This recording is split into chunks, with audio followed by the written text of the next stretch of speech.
Bienvenue sur la chaîne YouTube Histoires émouvantes. Aujourd'hui, préparez-vous à pénétrer dans les mystères insondables de l'une des figures les plus fascinantes et redoutées de la mythologie. Hécate, la déesse aux trois visages. Son nom murmuré dans la nuit glace le sang des initiés.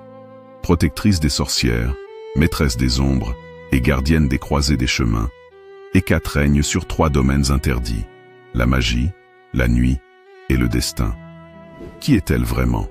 Un esprit bienveillant ou une force obscure à redouter? Au fil de ce récit époustouflant, nous plongerons dans les profondeurs de son histoire secrète, de ses rituels occultes et des mythes les plus troublants qui lui sont consacrés. Nous explorerons les pouvoirs terrifiants qu'elle confère à ceux qui osent l'invoquer et révélerons les vérités cachées derrière son culte ancien, encore vivace aujourd'hui. Mais avant d'embarquer pour ce voyage inoubliable à travers l'espace et le temps, assurez-vous de vous abonner à la chaîne et d'activer la cloche pour ne rien manquer des récits les plus mystérieux de l'histoire.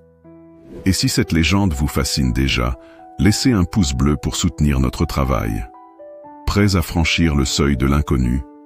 Alors plongeons ensemble dans l'histoire interdite d'Hécate, la déesse aux trois visages. La nuit tombait sur les terres oubliées de la Thrace, et sous un ciel tissé de ténèbres profondes, une silhouette solitaire avançait à travers une plaine silencieuse. À chaque pas qu'elle faisait, l'ombre semblait se diviser, comme si plusieurs visages l'habitaient, comme si elle était plus qu'une simple présence mortelle. Elle était Hécate, la déesse aux trois visages, née du mystère, du crépuscule et des forces qui gouvernaient le destin des hommes. Hécate ne figurait pas parmi les 12 Olympiens, ni parmi les divinités les plus chantées des poètes antiques, mais son pouvoir égalait, voire surpassait, celui de bien des dieux du panthéon grec. Elle était l'une des dernières survivantes de l'ère des Titans, une descendante de Persès et Astéria, gardienne d'un savoir trop ancien pour être compris par le commun des mortels. Son origine était marquée par le secret.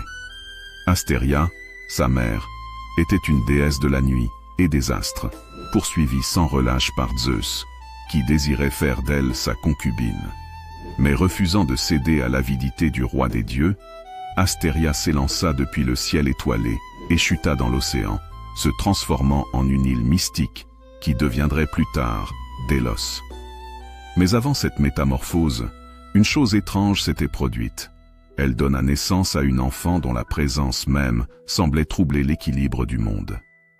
Hécate naquit entre l'ombre et la lumière, entre la vie et la mort. Contrairement aux autres dieux qui naissaient sous le regard bienveillant de l'Olympe, elle vint au monde, dans le secret d'une nuit sans étoiles, sous l'aile silencieuse de Nyx, la déesse primordiale de la nuit. Certains murmurent qu'elle n'était pas seulement la fille d'Astéria, mais qu'elle avait été touchée par des puissances plus anciennes encore, des entités que même les dieux refusaient de nommer. Dès son plus jeune âge, elle maîtrisait les arcanes d'une magie interdite, une puissance qui ne venait ni des cieux ni des profondeurs de la terre, mais d'un espace liminal entre les deux. Elle était la souveraine de l'inconnu, celle qui se tenait aux portes du destin. Lorsque la titanomachie éclata, opposant les titans aux dieux de l'Olympe, Hécate observa sans prendre parti. Elle était une entité à part, une force qui ne pouvait être classée ni comme amie ni comme ennemie des Olympiens. Et pourtant, une chose était certaine, elle n'avait aucune crainte de Zeus. Alors que le maître de l'Olympe foudroyait les anciens dieux, Hécate restait impassible, inébranlable, car elle détenait quelque chose qu'aucun autre être divin ne possédait, la connaissance des chemins cachés, des portes scellées entre les mondes, et du pouvoir secret que même les plus puissants redoutaient. Contre toute attente, Zeus, loin de la punir, la respecta. Il lui offrit un honneur que peu de dieux pouvaient revendiquer, le droit de régner sur 3 royaumes. La terre, où elle guiderait les voyageurs et les âmes perdues. Le ciel, où elle commanderait aux ombres de la nuit. Et les enfers, où elle serait la gardienne des âmes et des secrets interdits. Ainsi, Hécate devint une déesse unique, souveraine des frontières et des carrefours, honorée autant par les vivants que par les morts. L'un des aspects les plus mystérieux d'Hécate réside dans sa nature tripartite. Contrairement aux autres dieux, qui n'avaient qu'un seul visage, Hécate en possédait 3. Que signifiait ce symbole étrange? Était-elle une seule entité? Ou bien 3 êtres distincts, réunis sous un même nom? Dans certaines traditions, elle était représentée sous la forme d'une jeune femme mûre et d'une vieille sorcière, incarnant ainsi les 3 phases de la vie. D'autres récits affirmaient qu'elle était 3 entités en une. Une force primordiale capable d'être en plusieurs endroits à la fois, de guider les âmes sur des chemins opposés, de veiller sur les vivants tout en parlant aux morts. Cette triplicité faisait d'elle une gardienne des carrefours, ces lieux où le destin des hommes pouvait basculer d'un instant à l'autre. Il se murmurait que ceux qui se tenaient au croisement des chemins à minuit pouvaient voir Hécate apparaître sous 3 formes distinctes, leurs torches illuminant la nuit éternelle.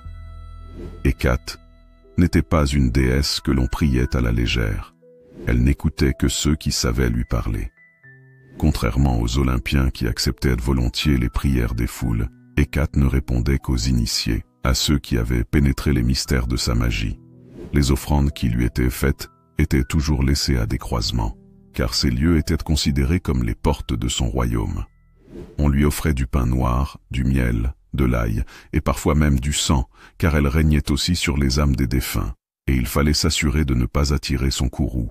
Dans la Grèce antique, ses adeptes étaient souvent des sorcières, des prêtresses et des mages, qui recherchaient son aide pour percer les voiles du futur, ou pour manipuler les forces invisibles du monde. Ceux qui osaient invoquer son nom devaient être prêts à en payer le prix, car une faveur accordée par Hécate était toujours accompagnée du nombre. Ceux qui croisaient la route d'Hécate comprenaient vite qu'elle n'était pas une déesse à supplier pour des vœux insignifiants. Elle offrait des choix, mais jamais sans conséquence. Les légendes racontent que chaque âme se trouvait un jour ou l'autre devant un carrefour invisible, un moment de leur vie, où 3 chemins s'ouvraient devant eux. C'était là qu'Hécate apparaissait, tenant ses torches d'argent, et c'était à ce moment précis qu'il fallait choisir avec sagesse. Mais pouvait-on réellement choisir son propre destin? Ou bien Hécate ne faisait-elle qu'illuminer ce qui avait toujours été écrit? Personne ne le savait vraiment. Mais une chose était certaine. Croiser son regard, c'était accepter de voir la vérité, et toutes les ombres qu'elle cachait.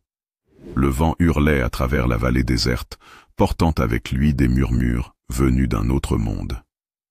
C'était une nuit sans lune, une nuit où l'air semblait plus lourd, plus dense, chargé d'une présence invisible.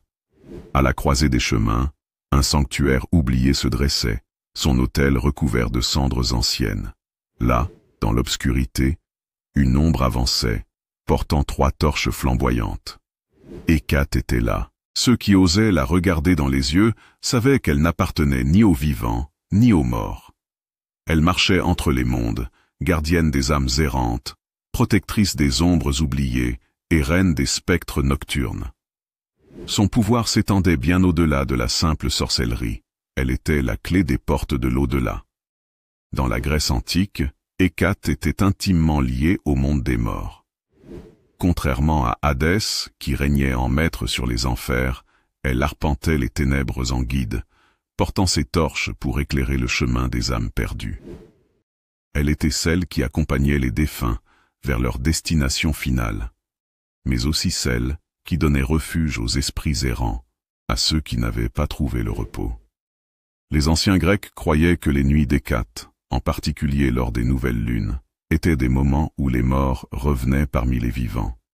Ces nuits-là, on entendait des bruits de pas invisibles, des soupirs dans le vent, et parfois même des silhouettes fantomatiques traverser les villages endormis. Les adeptes d'Hécate lui laissaient des offrandes au carrefour, souvent sous forme de plats rituels appelés les dîners d'Hécate. Ces repas étaient destinés non seulement à la déesse, mais aussi aux âmes errantes qui la suivaient, des esprits tourmentés en quête de paix. Mais gare à ceux qui oubliaient de lui rendre hommage, car les spectres pouvaient devenir vengeurs, et Hécate elle-même pouvait tourner son regard vers ceux qui refusaient de respecter les lois de l'au-delà. Hécate n'était jamais seule. Dans la nuit, Elle était toujours accompagnée de meutes de chiens noirs aux yeux brillants, des créatures qui annonçaient sa venue bien avant qu'elle n'apparaisse. Les légendes racontaient que lorsque des chiens hurlaient en pleine nuit sans raison apparente, c'était un signe qu'Hécate passait, invisible aux yeux des mortels. Certains murmuraient que ces chiens n'étaient pas de simples bêtes, mais des âmes damnées, des esprits d'humains transformés en créatures infernales pour l'éternité. D'autres disaient que ceux qui osaient s'aventurer dans un carrefour interdit à minuit pouvaient voir des silhouettes de chiens fantomatiques rôder autour d'eux, leurs yeux brillant dans l'obscurité. Mais Hécate ne se contentait pas de guider les âmes, elle les invoquait aussi. Les sorcières et les mages de l'Antiquité la priaient pour communiquer avec les morts, pour interroger les esprits et obtenir des réponses venues d'un autre monde. Mais ces pratiques étaient dangereuses, car les âmes invoquées n'étaient pas toujours bienveillantes. Et Hécate, bien qu'elle fût une guide, ne protégeait pas toujours ceux qui cherchaient à briser l'équilibre entre la vie et la mort. Hécate était la mère des sorcières. Dans toute la Grèce, elle était vénérée par celles qui pratiquaient la magie, celles qui osaient invoquer les forces occultes et manipuler les filles invisibles du destin. Elle leur enseignait les secrets des plantes, des poisons, des enchantements et des malédictions. Mais attention, car la magie d'Hécate n'était pas un simple jeu. Ceux qui cherchaient à utiliser son pouvoir devaient être prêts à en payer le prix. Car Hécate donnait, mais elle prenait aussi. Les récits anciens parlent de femmes qui, après avoir invoqué la déesse et obtenu ce qu'elles désiraient, se retrouvaient hantées par d'étranges visions, par des murmures qu'elles seules entendaient. Certaines perdèrent l'esprit, d'autres disparaissaient sans laisser de traces. Et dans les ombres, Hécate continuait de sourire, sachant que toute puissance avait un coût. L'un des mythes les plus connus sur Hécate est son lien avec Perséphone, la reine des enfers. Lorsque Perséphone, la fille de Déméter, fut enlevée par Hadès et emmenée dans le monde souterrain, c'est Hécate qui entendit ses cris percer la nuit. Guidée par la lueur de ses torches, elle descendit dans les ténèbres et retrouva Perséphone, prisonnière du royaume des morts. Elle devint alors son alliée, l'accompagnant dans son cycle éternel entre le monde des vivants et celui des défunts. Certains cultes affirment même qu'Hécate était bien plus qu'une simple guide. Elle était la clé du passage entre les deux mondes, une entité capable de voyager librement entre la lumière et l'obscurité. C'est ainsi qu'elle fut vénérée non seulement comme une protectrice des âmes, mais aussi comme une maîtresse des enfers. Dans certaines traditions ésotériques, Hécate jouait un rôle crucial dans le jugement des âmes. Ce n'était pas elle qui décidait de leur sort. Cette tâche revenait à Hadès et aux juges des morts, mais elle pouvait influencer leur destin. Les âmes perdues, celles qui n'avaient pas trouvé leur place dans l'au-delà, venaient parfois à elle, cherchant un chemin à suivre. Elle pouvait les guider vers la lumière, ou les abandonner à l'errance éternelle.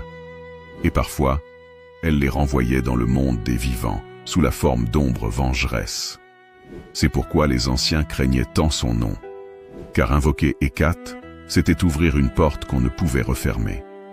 Hécate n'est pas seulement une déesse de la magie, elle est la gardienne des âmes, la compagne des esprits et l'ombre qui rôde entre les mondes.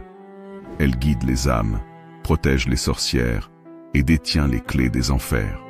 Mais son pouvoir est double, elle éclaire les chemins, tout en plongeant certains dans l'obscurité éternelle. Depuis l'Antiquité, Hécate a toujours été vénérée par ceux qui recherchaient un pouvoir au-delà du visible. Contrairement aux autres divinités grecques, qui étaient souvent associées aux temples majestueux et au culte public, le culte d'Hécate était intime, secret et réservé aux initiés. Ses adeptes n'étaient pas de simples prêtres ou prêtresses, ils étaient des sorciers, des prophètes, des alchimistes et des devins. Les rituels en son honneur ne se déroulaient pas en plein jour, mais à la tombée de la nuit, sous l'œil vigilant des étoiles et des ombres mouvantes. Ceux qui l'invoquaient cherchaient 3 types de pouvoirs: la sagesse des ténèbres, le savoir interdit, la connaissance du passé et du futur.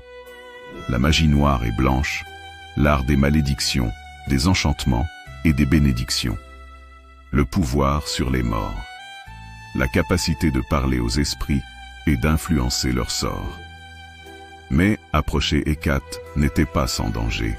Les nuits de la nouvelle lune étaient sacrées pour Hécate. C'était lors de ces nuits que ses fidèles déposaient leurs offrandes à des carrefours abandonnés, des lieux considérés comme des portes entre les mondes. Ces offrandes, appelées les dîners d'Hécate, étaient constituées de pain noir et œufs, symboles du renouveau et du passage. Poisson et ail, éléments purificateurs et protecteurs, miel et vin, pour apaiser la déesse et attirer sa faveur. Sang animal ou cendre d'os, pour sceller les pactes. Les règles du rituel étaient de strictes. Après avoir déposé l'offrande, personne ne devait se retourner. Ceux qui osaient jeter un regard derrière eux risquaient d'apercevoir quelque chose qu'ils n'étaient pas censés voir. Les intersections des routes avaient une signification particulière dans la magie d'Hécate. Elles représentaient des points où les réalités se chevauchaient, où le monde des vivants et celui des morts pouvaient se rencontrer. Ceux qui souhaitaient obtenir un pouvoir spécial, une vision prophétique ou une protection surnaturelle devaient se rendre à un carrefour à minuit, par une nuit sans lune, tracer un cercle autour d'eux avec de la cendre ou du sel, allumer 3 bougies et les disposer en triangle, chanter le nom d'Hécate 3 fois en l'appelant sous ces 3 formes, jeune fille, mère et vieille sorcière, faire leur requête, puis attendre. Si le rituel était réussi, un frisson glacial traversait l'échine du pratiquant, signalant que la déesse écoutait. Mais une fois la prière faite, il fallait immédiatement partir sans regarder en arrière, sous peine de voir apparaître quelque chose de terrifiant. Car il se disait que parfois, Hécate envoyait ses chiens noirs, ou pire encore, une vision de son propre visage. Les sorcières antiques vénéraient Hécate comme leur déesse principale, la maîtresse de la magie. Ces enseignements étaient transmis dans des cercles fermés, où seuls les initiés les plus dignes pouvaient apprendre l'art des charmes, des filtres et des malédictions. Voici quelques pratiques associées à son culte. Les malédictions, katadesmoi. Ceux qui voulaient se venger d'un ennemi écrivaient son nom sur une tablette de plomb, puis l'enterraient dans un carrefour ou un cimetière, en appelant Hécate à maudire la personne. Les filtres d'amour et de pouvoir, certains rituels d'Hécate permettaient de séduire un être cher ou d'accroître sa puissance personnelle en utilisant des herbes magiques comme la mandragore et l'aconite. La protection et la guérison, contrairement à ce que l'on pourrait croire, Hécate n'était pas uniquement une déesse de la destruction. Ceux qui l'honoraient sincèrement pouvaient aussi recevoir sa bénédiction, sous forme de protection contre les maléfices. Mais tout pacte passé avec Hécate avait un prix, et tout pouvoir donné pouvait un jour être repris. Les cultes d'Hécate étaient organisés sous forme de sociétés secrètes, dont les membres devaient prouver leur dévotion par des épreuves initiatiques. L'une des plus célèbres était le voyage nocturne. Le nouvel initié devait entrer seul dans une forêt obscure, une nuit de nouvelle lune. Il devait marcher sans torche, en laissant Hécate le guider. S'il entendait des voix ou voyait des ombres, il ne devait pas fuir. S'il parvenait à franchir cette épreuve sans perdre son sang-froid, il recevait un signe d'Hécate et devenait un de ses enfants. Mais beaucoup échouaient, et certains ne revenaient jamais. De nombreux récits parlent d'apparitions de la déesse, surtout lors de rituels, ou dans des moments où une décision cruciale devait être prise. Certains affirmaient l'avoir vue comme une ombre à 3 visages, portant des torches et des serpents, murmurant des paroles incompréhensibles. D'autres disaient qu'elle parlait à travers les rêves, envoyant des visions prophétiques à ceux qu'elle jugeait dignes. Mais ce qui était sûr, c'est que chaque rencontre avec Hécate marquait à jamais l'esprit de celui qui osait l'approcher. Hécate n'est pas une déesse que l'on prie à la légère. Son culte est un chemin entre la lumière et l'ombre, entre la vie et la mort. Ses rituels, ses enchantements et ses apparitions sont autant de témoignages de son pouvoir éternel sur le destin. L'un des récits les plus célèbres où apparaît Hécate est celui de Perséphone et Hadès. Lorsque Perséphone fut enlevée par Hadès, roi des enfers, sa mère Déméter, erra dans le monde à sa recherche, inconsolable. Mais alors que tous les autres dieux restaient silencieux, une seule déesse entendit les cris de Perséphone. Hécate, guidée par ses torches sacrées, Hécate descendit dans le royaume des morts et retrouva Perséphone, prisonnière du trône de Hadès. C'est elle qui guida Hermès, le messager des dieux, pour négocier le retour de la jeune fille. Et lorsque Perséphone fut contrainte de partager son temps entre la terre et les enfers, Hécate devint son alliée la plus fidèle. Chaque année, lorsque Perséphone quittait le monde des vivants pour rejoindre Hadès, Hécate l'accompagnait, portant ses torches dans l'obscurité. Ce mythe renforça l'image d'Hécate comme gardienne des passages entre la vie et la mort, et comme protectrice de ceux qui s'aventuraient dans les ombres. L'un des liens les plus célèbres d'Hécate avec la magie se trouve dans l'histoire de Médée, la célèbre sorcière de la mythologie grecque. Médée, petite fille du dieu du soleil Hélios, était une prêtresse d'Hécate, initiée aux arts occultes les plus puissants. Grâce aux enseignements de la déesse, Médée maîtrisait les filtres d'amour, les poisons mortels et les enchantements redoutables. Lorsqu'elle tomba amoureuse de Jason, héros en quête de la toison d'or, elle utilisa la magie d'Hécate pour l'aider. Elle prépara une potion invincible qui rendit Jason insensible au feu et aux lames. Elle réanima un dragon endormi pour protéger la toison d'or. Elle jeta des malédictions terrifiantes sur ses ennemis. Mais la magie d'Hécate avait un prix, et Médée fut progressivement consumée par l'ombre, jusqu'à commettre des actes impardonnables, comme le meurtre de ses propres enfants. Ainsi, à travers Médée, Hécate apparaît comme une force ambivalente, une déesse qui offre un pouvoir immense, mais qui exige en retour une loyauté sans faille, sous peine d'être dévorée par ses propres ténèbres. Autre sorcière mythique associée à Hécate, Circé, l'enchanteresse qui transforma les compagnons d'Ulysse en animaux. Fille du titan Hélios et prêtresse d'Hécate, Circé était l'une des plus puissantes magiciennes de la mythologie. Elle connaissait les secrets des plantes et des potions, capables de métamorphoser les hommes en bêtes sauvages. Lorsqu'Ulysse arriva sur son île, Circé usa de sa magie pour transformer ses hommes en porcs, mais le héros parvint à la vaincre grâce à l'aide d'Hermès. Cependant, contrairement à Médée, Circé n'était pas totalement corrompue par l'ombre. Elle enseigna à Ulysse des secrets sur les enfers, lui révélant comment invoquer les morts et obtenir la sagesse des esprits. Circé représente le côté plus neutre d'Hécate, une déesse qui donne aux femmes un pouvoir immense, mais qui laisse à chacune le choix d'en faire bon ou mauvais usage. Peu de gens le savent, mais Hécate est une divinité plus ancienne que Zeus lui-même. Dans la mythologie grecque, elle était à l'origine une titanide, fille de Persée et d'Astéria, et elle n'a jamais été vaincue par les Olympiens. Au contraire, Zeus lui-même la respectait tellement qu'il lui laissa son pouvoir intact après la guerre contre les titans. Elle conserva son autorité sur la terre, les mers et les cieux. Elle resta une force indomptable, libre de se déplacer entre les royaumes divins et souterrains. Cela fait d'Hécate une déesse unique, une entité qui n'a jamais été soumise à l'ordre olympien, conservant son indépendance à travers les âges. Même après la chute de la civilisation grecque, le culte d'Hécate ne disparut pas. Dans l'Empire romain, elle fut assimilée à Trivia, une déesse des carrefours et des mystères nocturnes. Au Moyen Âge, les traditions païennes la transformèrent en une reine des sorcières, crainte et vénérée par les pratiquants des arts occultes.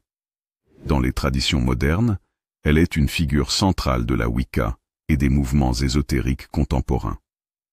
Aujourd'hui encore, les adeptes de la magie et de la spiritualité honorent Hécate en l'invoquant pour obtenir des visions et des prophéties, protéger leur foyer des énergies négatives, développer leur intuition et leur pouvoir intérieur. Hécate n'est pas qu'une légende oubliée. Elle est une force intemporelle, une déesse qui traverse les époques sans jamais perdre son influence. Des anciens Grecs aux sorcières modernes, elle incarne le pouvoir caché, le savoir interdit et la liberté absolue.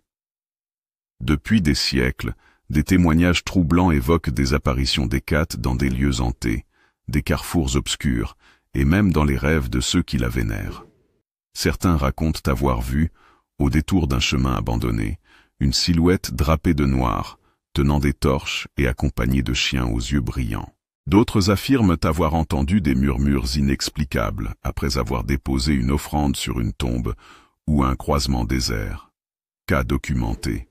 Le temple caché de Sélinonte. En Sicile, des archéologues ont découvert un ancien temple dédié à Hécate, enterré sous des couches de pierre et de terre. Lors des fouilles, plusieurs ouvriers ont rapporté des phénomènes étranges, des lampes qui s'éteignaient mystérieusement. Des voix chuchotées dans la nuit, sans source apparente. Des rêves étranges, dans lesquels une femme aux yeux flamboyants leur parlait en grec ancien. Après l'ouverture du site au public, plusieurs visiteurs ont affirmé ressentir une présence inexplicable en s'approchant de l'ancien hôtel. Alors, Hécate est-elle toujours là, veillant sur ces anciens lieux de culte? Aujourd'hui encore, des milliers de personnes à travers le monde pratiquent des rituels dédiés à Hécate. En Wicca, en sorcellerie traditionnelle et même dans certaines branches du mysticisme moderne, Hécate est invoquée pour ses pouvoirs de protection, de divination et de transformation. Voici quelques pratiques courantes. Les rituels de nouvelle lune. Lors de la lune noire, les adeptes d'Hécate, allumant 3 bougies, noires, blanches et rouges, méditent sur un croisement ou devant un miroir. Chantent son nom pour solliciter une guidance. Les sortilèges de transformation.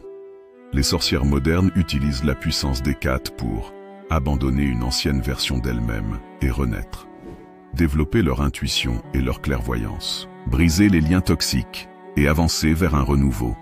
Les talismans d'Hécate. Certains portent un symbole d'Hécate, clé, croissant de lune, torche, pour se protéger contre les énergies négatives et renforcer leur pouvoir intérieur. Loin d'être une simple figure mythologique, Hécate est une présence active pour ceux qui cherchent à travailler avec elle. Mais attention, toute invocation doit être faite avec respect et prudence. Parmi les témoignages modernes, certains se démarquent par leur intensité.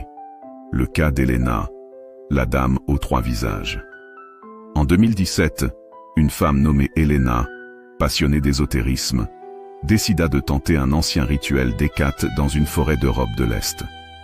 Elle suivit scrupuleusement les étapes. Déposer une offrande de pain noir et de vin à un carrefour désert.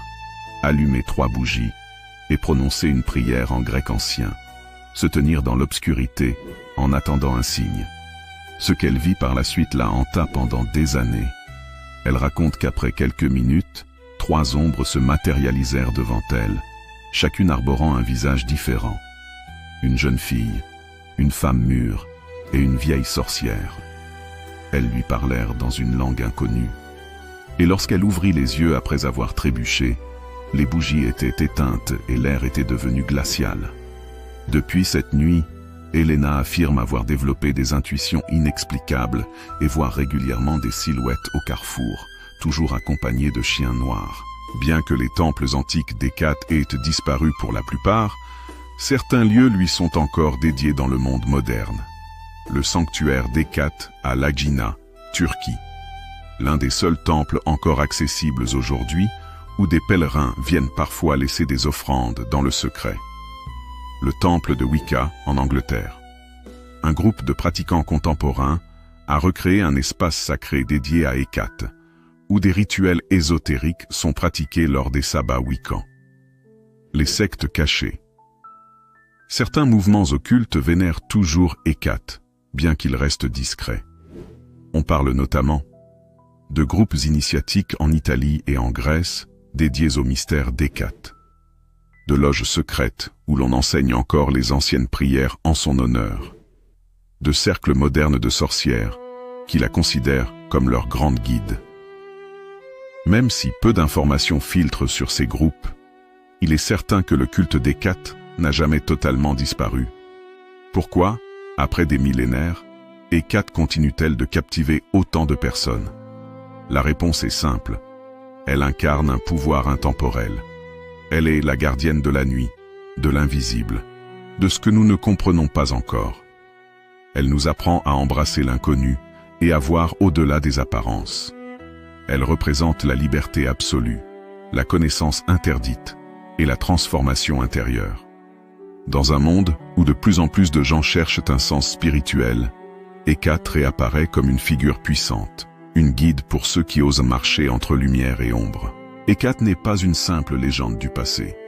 Elle est encore invoquée, vénérée et ressentie dans le monde d'aujourd'hui.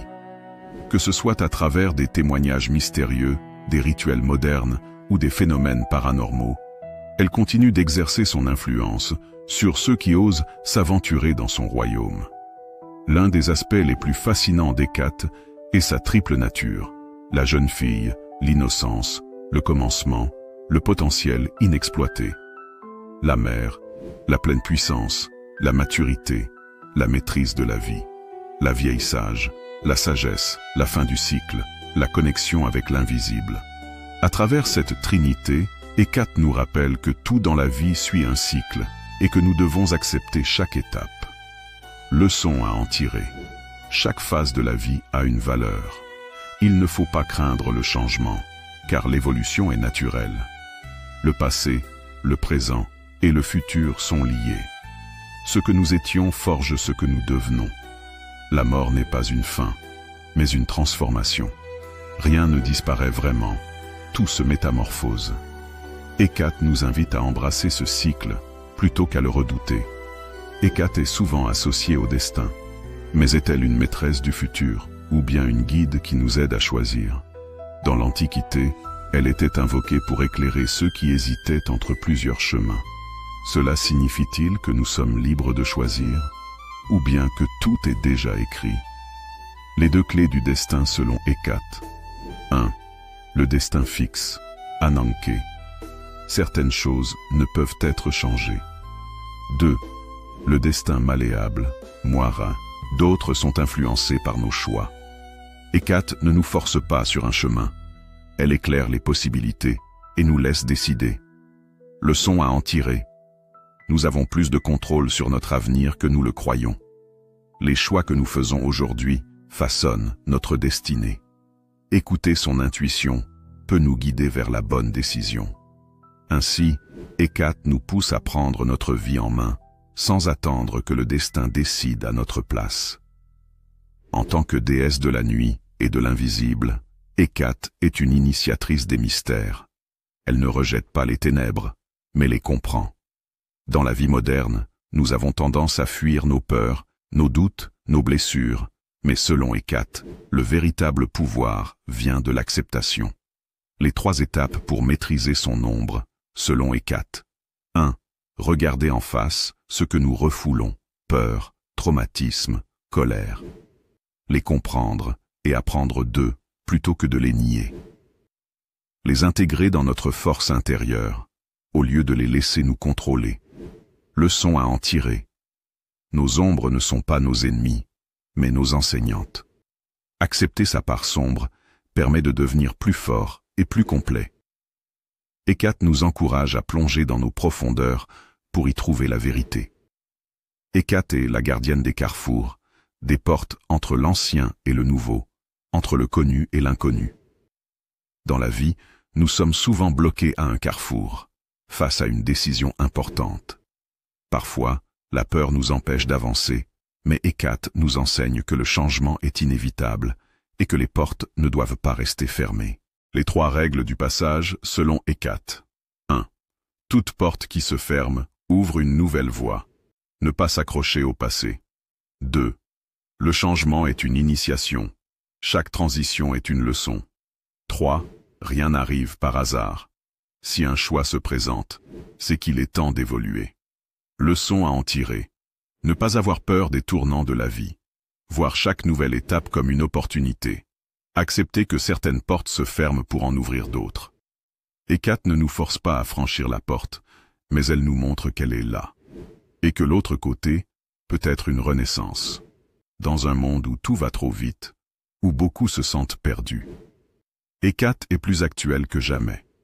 Elle nous rappelle de ralentir, d'écouter notre intuition et de chercher des vérités plus profondes. Elle nous encourage à ne pas craindre l'inconnu. accepter le changement et l'évolution, apprendre à voir au-delà des illusions, prendre notre destinée en main. Si son culte a traversé les âges, c'est parce que son message est universel. Hécate n'est pas une simple déesse antique. Elle est une force intemporelle, un symbole puissant pour quiconque cherche à comprendre sa propre existence. Hécate est la gardienne des secrets de la vie, de la mort et du destin. Elle ne donne pas toutes les réponses, mais elle nous offre la lumière pour trouver notre propre chemin. Son enseignement est clair. Nous ne sommes pas impuissants face à notre destin. Si nous écoutons notre intuition, si nous acceptons nos ombres et si nous osons franchir les portes du changement, alors, nous serons vraiment maîtres de notre vie. Et voilà, notre incroyable voyage à travers les mystères d'Hécate touche à sa fin. Nous avons exploré ses origines, découvert ses pouvoirs, plongé dans ses légendes et ses rituels, et même vu comment elle continue d'influencer notre monde aujourd'hui. Hécate n'est pas seulement une déesse du passé, elle est un symbole intemporel de sagesse, de transformation et de destinée. Que vous croyiez aux mythes, ou que vous les voyez comme de simples récits fascinants, il est indéniable qu'ils nous offrent des leçons profondes, applicables à nos propres vies. Hécate nous enseigne que le changement est inévitable, mais que nous avons toujours le choix de la direction à prendre. Elle nous rappelle que nos ombres ne sont pas des ennemis, mais des guides vers la vérité. Elle nous pousse à embrasser l'inconnu, à écouter notre intuition et à ne pas avoir peur des nouveaux commencements. Si vous êtes resté jusqu'ici, merci du fond du cœur d'avoir suivi cette histoire en entier. C'est grâce à vous que ces récits continuent de vivre, de fasciner et d'inspirer. Merci pour votre soutien, votre curiosité et votre passion pour les mystères du monde. Si vous avez aimé cette vidéo, n'hésitez pas à laisser un like, un commentaire et à vous abonner pour découvrir encore plus d'histoires incroyables. Dites-moi en commentaire, quel aspect d'Hécate vous a le plus marqué? Et surtout, n'oubliez jamais que les vérités cachées attendent ceux qui osent les chercher. À très bientôt pour une nouvelle histoire captivante.